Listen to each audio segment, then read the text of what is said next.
Well, this is Christina with Rock on Request magazine once again, and I am speaking with Shane Told from Silverstein. How you doing? I'm doing fantastic. Fantastic. Well, I can imagine because you just had your record come out. Yeah, it just came out yesterday. We're super, super excited. You know, it's weird because the record's old for us. Like, you know, it's been finished for so long, right. And we've just been like waiting for this day, and it's finally here. So it's a great feeling. You were mentioning about celebrating last night, so I was wondering, did you get any early reviews come in? Because most of the members of the press, I'm sure, have heard it by now. Yeah, every review we've gotten has been good. We haven't had a single negative thing said about the record, which is cool. Like, we're stoked. And I went on to iTunes today just to check it out, and there's already 146 reviews on there posted. Wow. And I think that we're an average of 4.5 stars. Like, so pretty stoked. Yeah, that's awesome. Now I'm kind of bummed because normally Victory sends me everything ahead of time, and I realized today that I don't have it yet. So I'm gonna have to check it out because, you know, just from what I've heard, I love it. They really put this record on lockdown. This, like, they didn't want the record to leak, and right. I mean, it did leak, so they did a good job there. But I think with a little bit of sacrifice, you know, these days they tend to do that, so it's okay. That's cool. Well, it's no problem because I'm going to go get it myself because, you know, I really like what I heard just online. So it's Thank you. Yeah. We posted the whole thing up on MySpace, and that, you know, I think that generated some hype. People, you know, that really excited people to go out and actually buy the record. So that's always good. Well, you know, you guys have been doing a lot in the past couple of years. So, I mean, there's so much that I want to get to, but I know that, you know, we don't have a million hours to talk. So I'm going to try and nail it down to a few things here, if that's cool. Yeah. All right. It's cool. I got all the time in the world. Don't even worry about it. All right, cool. Well, first, I guess, I since we're talking about the record, I want to know what your fans and our readers, maybe who haven't heard it yet, what can they expect from this record, or what sets it apart maybe from your other work? Well, it's a concept record, which is a big thing. Right. We took a completely different approach when we wrote it. You know, we wrote it kind of as one big long album rather than a collection of, you know, 11, 12, you know, songs. Yeah. And that's the main difference. I mean, sound-wise, I think some of the record comes off a lot heavier. Yeah. But overall, I mean, we still tried to write the best songs we could. It's still catchy. It still has, you know, poppy songs and some poppy parts. You know, so I think anyone hearing it would know it's a Silverstein record, but there's definitely a different vibe. And we spent a long time on this record than we've spent on any of our other records. And some of the other records kind of feel a little bit unfinished to me, right, because we were so rushed at the end of finishing them. But this one, we had so much extra time that we got to put cello on a song or two. Oh, nice. We messed around with some keyboard stuff, which we never did before, and just a lot of extra vocal stuff, guitar stuff, and it was a lot of fun to make the record. Yeah, I'm really becoming a big fan of hearing strings on a rock record. You know, yeah, well, we've been doing strings forever. We even our first demo we ever recorded, we had violins, and we put violin on. I think everything we pretty much recorded except the last record, we didn't have any strings, basically because we didn't have any time. Yeah, right. But this time, instead of going with violin, we went with cello. That's got to sound so cool. I don't know why we didn't do cello before, because cello is so awesome. It's, you know, it's a lower pitch, and it's just so much heavier. That's what I was thinking when you mentioned it. So we did that, and we even used electric cello, where you can plug it into like a Marshall stack and awesome. like a wah-wah pedal, and like it just was. The sounds were insane. Well, I've got to listen to that because, you know, I love electric violin. Just sounds so badass to me. That right. No, it's the same, except it's just heavier. That's awesome. It's slower. Yeah, I'm going to definitely check that out because I can't wait to hear everything that you guys did instead of just, you know, a little bit. I haven't had a chance to check out every single track yet, so I'm really excited. Cool. Well, cool, yeah, no, it's a really complete record, so I'm stoked. Well, let me ask you, your first single, is that going to be Vices? Yes. Yeah, did you just film a video for that? We did, yeah. It's actually, this morning, we just approved the the final edit, so it should be online in like a week, I think. Oh, that's so cool. I saw some of the video stills from that, and it looks like it's going to be really cool, but can you tell us what the concept of the video is going to be? Yeah, well, we are from Canada, right? Right. So this time of year, there's not very much snow left where we live, because we live in the city, and we live like more in the southern part of Canada. Yeah. But the director's idea was to film us playing in the snow, but with a ring of fire around us. Oh, that's cool. So we had to go up north. We drove like 3 hours north where there's still some snow, and we actually filmed it on a frozen lake. And then we had this pyro like technician dude, this crazy dude, come in and put these like rings of fire around us, and we played, and it was pretty gnarly. Like, sounds gnarly. It was so cold. It was so cold out there. Right. But it was at the same time the fire was like really, really hot. So it was a really, really weird shoot, and we were scared that the fire was going to melt the ice. Yeah, right. Through the frozen lake. Oh God, that's what I was thinking. I'm like, shoot. Yeah, it was in the middle of the night. We recorded it too, so it's filmed at night. So it definitely was a cool experience. Probably the most fun we've had doing the video. So it was rad. That sounds so cool, but like you said, scary, cool, freezing, and it's not like you could be all dressed in your heavy parkas and perform, right? That's right. Well, I can't wait to see it. I think, it'd be great. I'm going to talk to Victory and see if we can put it up on the site when it comes out. Yeah, that would be so great. Cool. All right, well, let me ask you then now. You have some bonus tracks that are only available on iTunes, is that right? That's right. Now, I was really excited to see, the ones that you did, very cool stuff, the Beatles and Fleetwood Mac. I've heard your cover of Apologize by One Republic, and it was amazing. I totally loved it. Cool. Well, yeah, we originally we were going to do like some B-side songs, but then we started writing like extras. Like we kind of wrote the record, and then we were like, maybe we'll have a couple old songs, like old riffs flying around. Like we'll put some stuff together, and then we just started like we didn't really want to just throw these songs away because we thought they were really good songs, and maybe we'll use them on the next record or something. So we're like, why don't we do some more cover songs, because we had a lot of fun doing Apologize. Right. So we basically we did the Beatles song because we'd actually done it like 6 or 7 years before, like just randomly at one show we played it, and Fleetwood Mac, our drummer, really wanted to do it, and then the other two covers are acoustic versions of a No Effects song and a Saves the Day song, which I just basically did in the studio myself.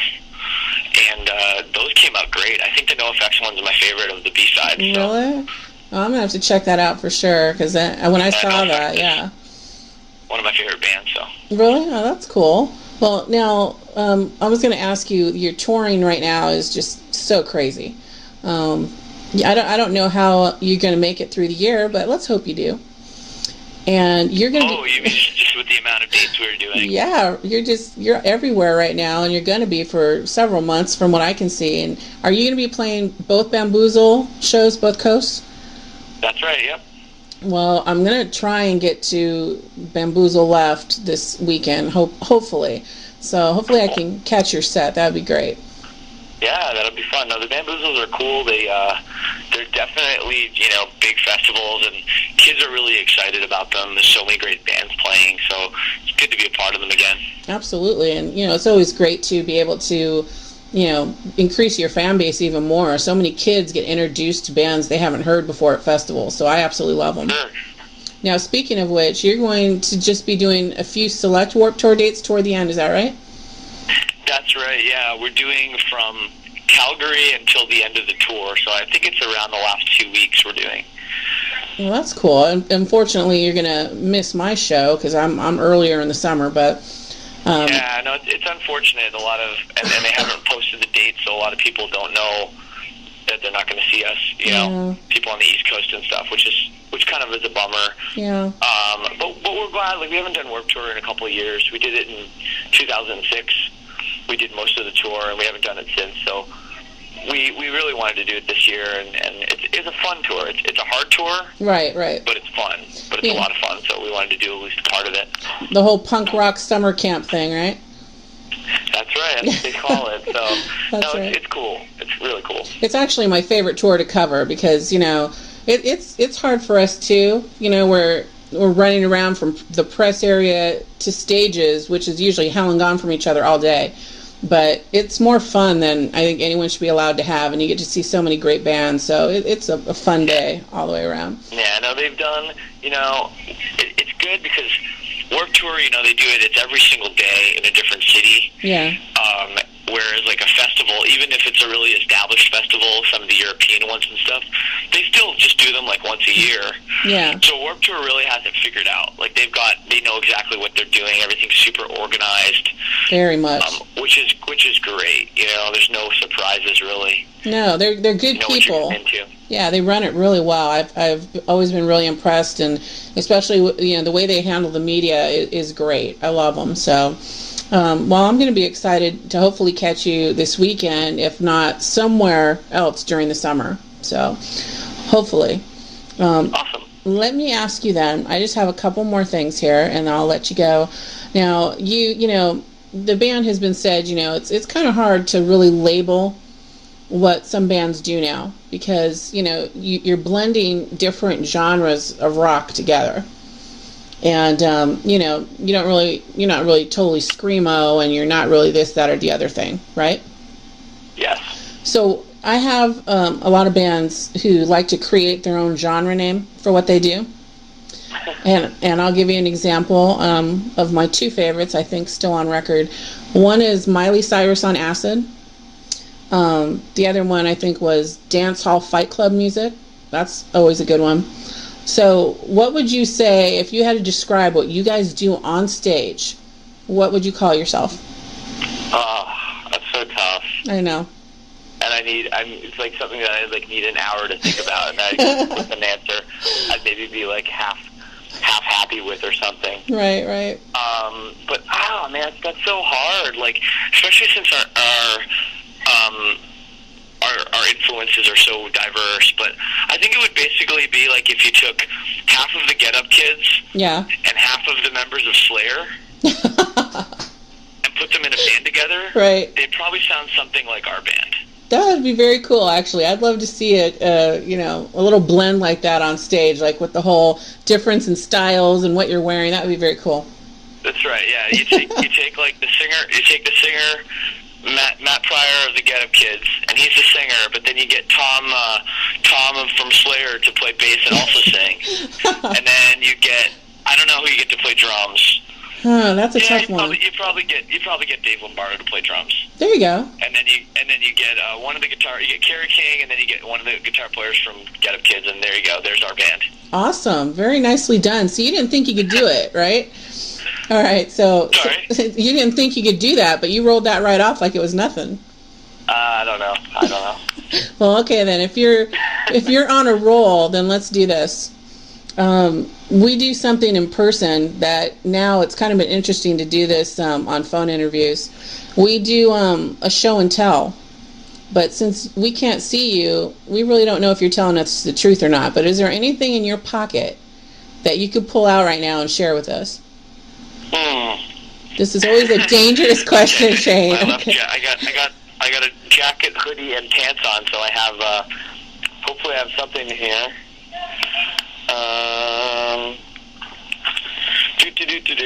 Just looking through here. Got some chapstick. I got a Sharpie marker. Cool. Got my wallet. I've got some change.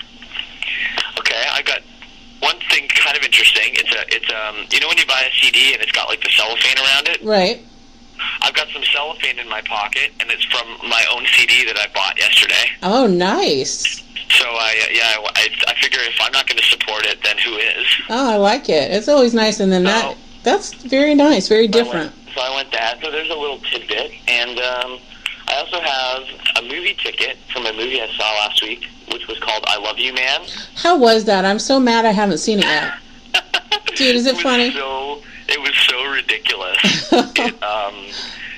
It was pretty great, though, and we've been, like, the whole band saw it, so we've been quoting it all week, and just being stupid. So I love those kind of movies. Oh, me too. Like, it doesn't really matter if they're good or not. You know, you just kind of like they're just fun, and it's like a great way to let loose. So the best thing about it is I'm sorry I'm so boring. I don't have much else interesting other than that in my pockets. You're not boring at all. Trust me, that was a good one. I like that. And you know, as far as the movie's concerned, I love to just laugh at stupid shit.